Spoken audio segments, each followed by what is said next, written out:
Deux petits garçons, à 34 ans d'écart, au destin tristement similaire. La disparition, ce samedi, du petit Émile, 2 ans et demi, au Vernet a fait remonter chez les habitants de la région de mauvais souvenirs, celle du petit Yanis, à quelques kilomètres de là en 1989, et qui n'a jamais été retrouvé. Une proche des deux enquêtes a d'ailleurs témoigné de son trouble dans les colonnes du Parisien ce vendredi. Depuis 6 jours, le petit hameau du Haut-Vernet est dans toutes les pensées. Si est-il à quoi mystérieusement disparu le petit Émile, 2 ans et demi, en pleine fête familiale?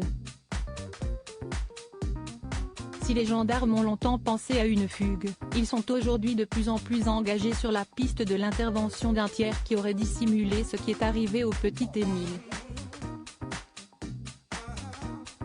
Mais pour beaucoup, cela rappelle surtout l'histoire, toujours non élucidée aujourd'hui, du petit Yanis. Il y a 34 ans, à l'époque, originaire de Ganagobi à 63 km du Haut-Vernet, le petit garçon construit des cabanes non loin de chez lui avec 3 de ses frères. Il disparaît soudainement et malgré des mois de recherche, personne ne sait ce qui lui est arrivé. Le pire, si est de ne pas savoir comment ça s'est passé, où il est, s'il est vivant, s'il est mort, si est ça qui est le plus difficile à accepter, avait confié sa mère, Pascaline Moret, en 2019. Et pour de nombreux témoins, l'histoire se répète avec Émile. Certains habitants ont d'ailleurs l'impression de revivre des scènes qui les ont traumatisés, comme Sylvie Belmont.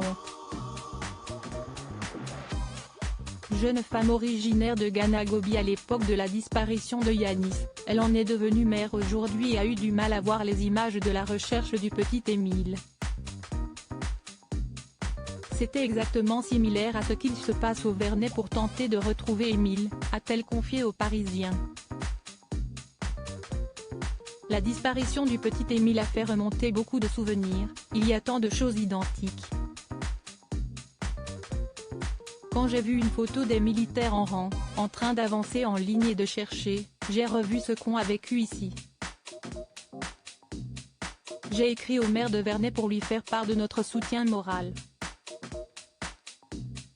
Surtout qu'à l'époque, elle s'était impliquée dans l'enquête et avait cru en une résolution rapide.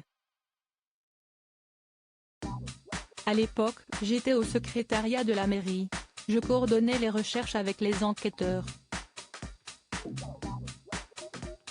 Il y a eu la gendarmerie, les chiens, les pompiers, les militaires.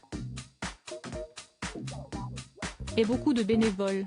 Un service de minibus et de navettes avait même été mis en place pour que les habitants de Peruy, la ville voisine, puissent venir participer. S'est-elle souvenue avec émotion, louant cette forte mobilisation, le grand élan de solidarité qu'elle n'a pas oublié. Les gens étaient désemparés, c'était très lourd, rappelle-t-elle enfin, avant d'expliquer que comme pour Émile, les battus avaient été arrêtés au bout de 3 jours. Pour rappel, l'affaire du petit Yanis avait vécu un rebondissement inattendu. 16 mois après sa disparition, ses affaires avaient été retrouvées non loin de chez ses parents. Un détail qui n'a pas permis de le retrouver.